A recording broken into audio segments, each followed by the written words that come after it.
Hey there. Before we get into today's episode, I have something fun to share. The Good Hair Energy Box is live. You can officially subscribe now, and it's packed with hair must-haves and little surprises to boost your routine. All you have to do is go to goodhairenergy.com, or you could check the show notes for the link. Unless you've been living under a rock, you've heard of purple shampoo. So today we're going to talk about the differences without getting too technical, but I am going to throw in a little bit of color theory in there for y'all too, just so you understand. Okay, let's go. Welcome to All About Hair. I'm Denise.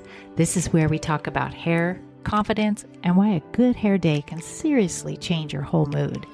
It's like hanging out and chatting about life, feeling good, and loving your hair. No pressure, no perfection. So grab your coffee, settle in, and let's talk about loving your hair and yourself a little more. Okay, so what are these shampoos? What is a purple shampoo? What is a blue shampoo? Well, technically, they are shampoos, but I don't like to say that they actually clean your hair. That's just the delivery system on how to get it on your hair. Some manufacturers actually do claim that they clean your hair, so you can actually use them as your shampoo. I don't tend to use them that way. I usually shampoo with a shampoo for your scalp, and then I'll use my toning shampoo, and then I'll use my conditioner. That's just how I use it. But let's just break it down. There's no dyes in them. There's not lighteners in there. They're just a corrective tonality shampoo, meaning if you're seeing brassiness or if you're seeing yellow in your hair, you might want to get yourself a blue or a violet shampoo. But first we need to know which one are you going to get. So that's why I'm going to throw a little bit of color theory your way today. If you're not watching this on my YouTube channel, you might want to go over there and take a look. If not, I'll try to explain it in best of terms. But if you can see me right now, I'm holding up a color wheel. This is a basic color wheel that you learn in art class in school. It is basic, but what you see here are all of the colors on the color wheel. Now, in basic hair color theory, if you take two tones that are opposite each other on the color wheel, you will neutralize them out and you will get a neutral base. It might be brown, it might be blonde.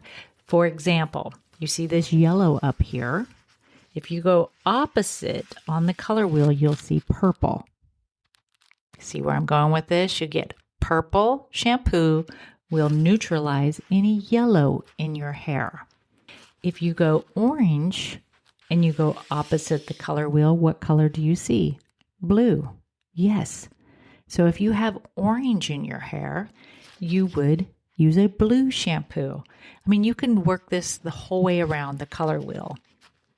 Green, red. So if you have red in your hair and you really don't want to see red in your hair, you would get something with green in it to balance that out. See where I'm going with that?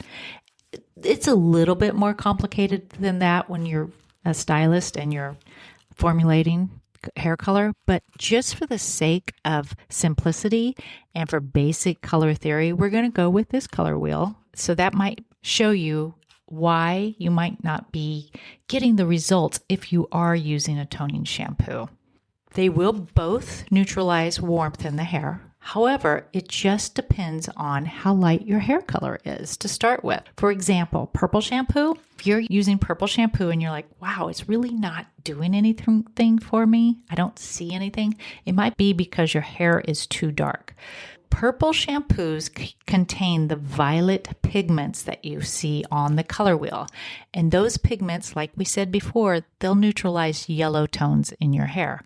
But yellow is basically a tone that shows up in blonde hair, platinum hair, silver hair, or icy gray hair.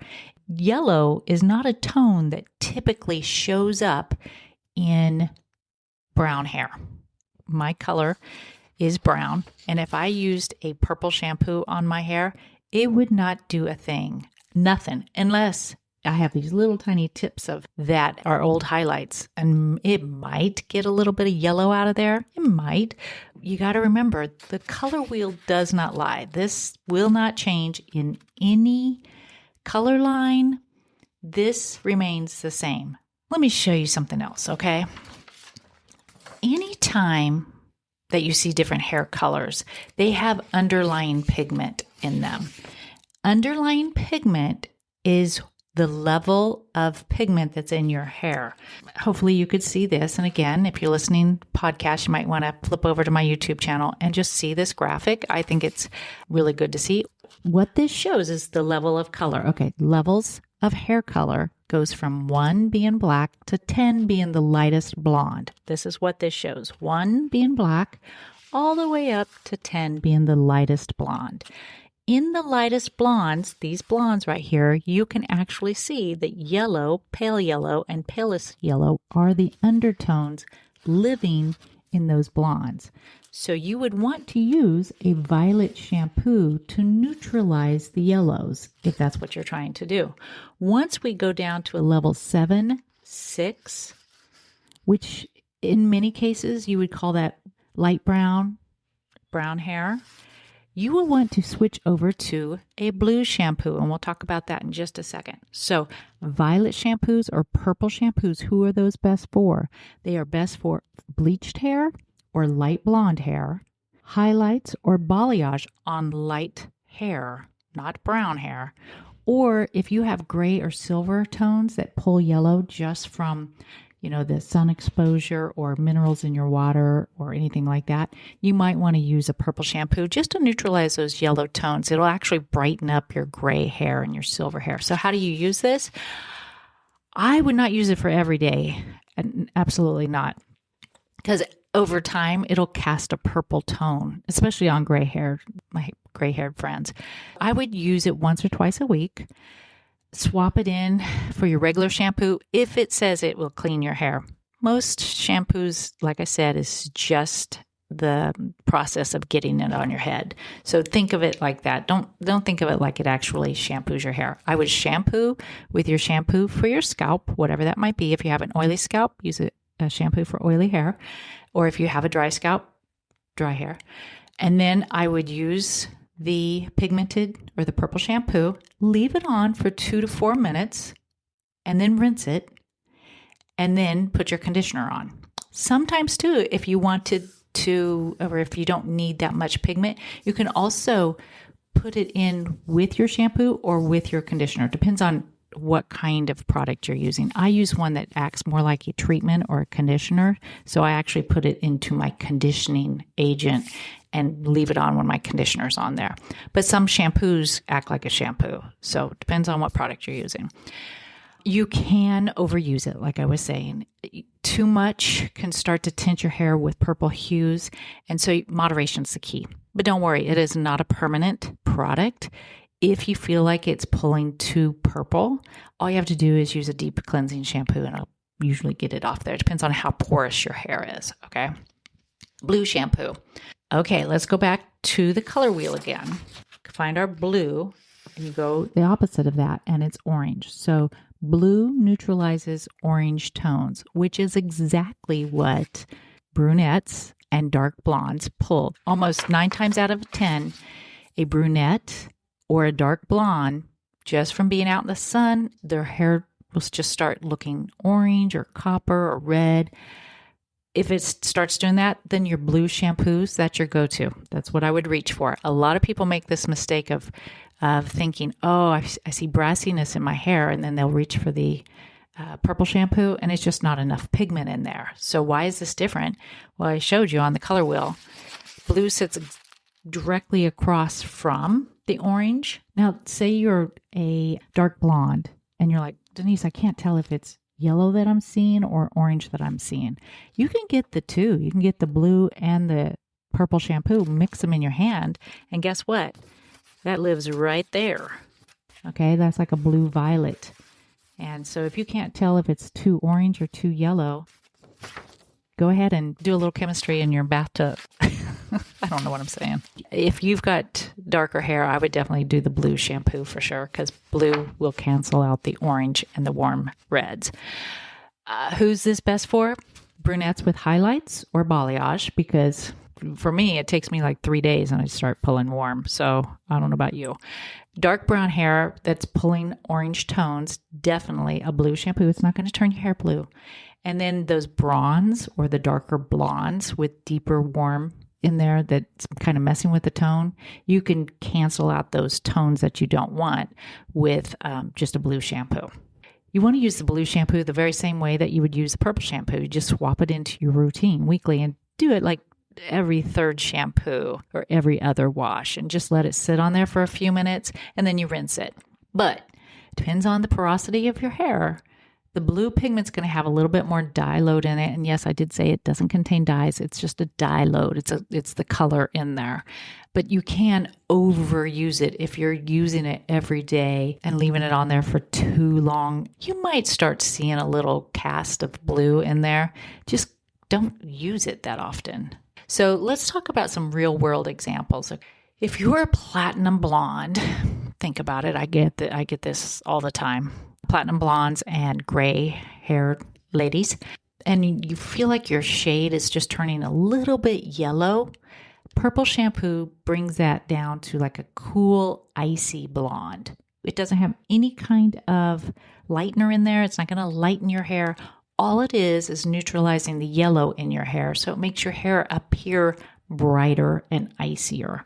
If you are seeing yellow in your hair and you're blonde, then use a purple shampoo. If you're a brunette with a balayage, especially with the lighter pieces starting to look orangey, that's the job for a blue shampoo. Purple will not cut it. And like I said, you can even switch this up or mix them together, cocktail it in your hand and do it that way too if you feel like you need a little bit more oomph. Okay, here's some tips to get the best results. First, you want to start with clean hair, because toners work best when there's no buildup at all. If you've got a lot of stuff on your hair, it's going to have to cut through that and it's going to lay on top of the buildup. So start with good, clean hair, meaning maybe you want to start with a deep cleaning shampoo. I'll leave the links in the show notes below, my favorite products. You can also go over to my Amazon storefront, and I have a ton of products over there too. So start with clean hair. Leave on for the right amount of time. If you don't leave it on long enough, 2 to 4 minutes, it's basically not going to do anything. If you want it a stronger pigment, leave it on even longer. Most times you don't want to leave it on over 5 minutes. Watch brassiness, not labels. Look at what tone you want to eliminate. Yellow versus orange. And choose your shampoo according to that. Say you might be level 6 brunette, but you have a really light, almost ombre balayage going on your tips. You might need a purple shampoo because your hair tips are so light blonde. Everybody's different. These are just general guidelines, okay? And don't overuse it, because if you start overusing it every wash, it could lead up to like a cast buildup. Think about once or twice a week or every third shampoo. And then always follow these up with a conditioner because, well, sometimes it depends on the product. It makes your hair feel a little bit dry. Don't ask me why. Some of them do. But the hydration that you get from a conditioner, even if you've got fine hair, you need a conditioner. Okay? It just makes your hair feel smooth and shiny too. And shiny hair is always looking healthier than dull hair. Okay, so why does this matter when we go to the hair salon all the time? Well, let's be honest. Our hair doesn't look perfect all the way up until the next time we go to the salon, does it? I've told you time and time again on this show, in fact, that I could tone my hair and 3 washes later, it looks like I haven't done a thing. So toning shampoos is just a really simple way to keep your hair looking on point. It really is. And it just maintains that salon finish a lot longer. It reduces the brassiness so you're not unhappy with the way your hair looks. And it just keeps your color looking intentional, which is what we want, right? And so whether you've invested in balayage or hair lightening or all over, just understanding which toning shampoo matches your hair's undertones is 90% of the game. Is it going to be perfect? Maybe not, but it sure helps in the long run, right? Okay, so just remember this. Purple shampoo tones yellow undertones. It's great for blondes. Blue shampoo, it tones orange. It's great for brunettes. And if you're ever unsure of what undertone you're seeing, pick the shampoo that neutralizes the exact tone. Questions about how often to use or product recommendations, just drop them down in the comments. I love helping you get the best from your color routine and best from your hair care products. And anyway, thanks for tuning in. And always remember, when you know better, you do better. Thanks for hanging out with me today. If you love this, make sure you're subscribed so you don't miss what's next. And if you want a little extra good hair energy delivered to your door each month, go check out my Good Hair Energy subscription box.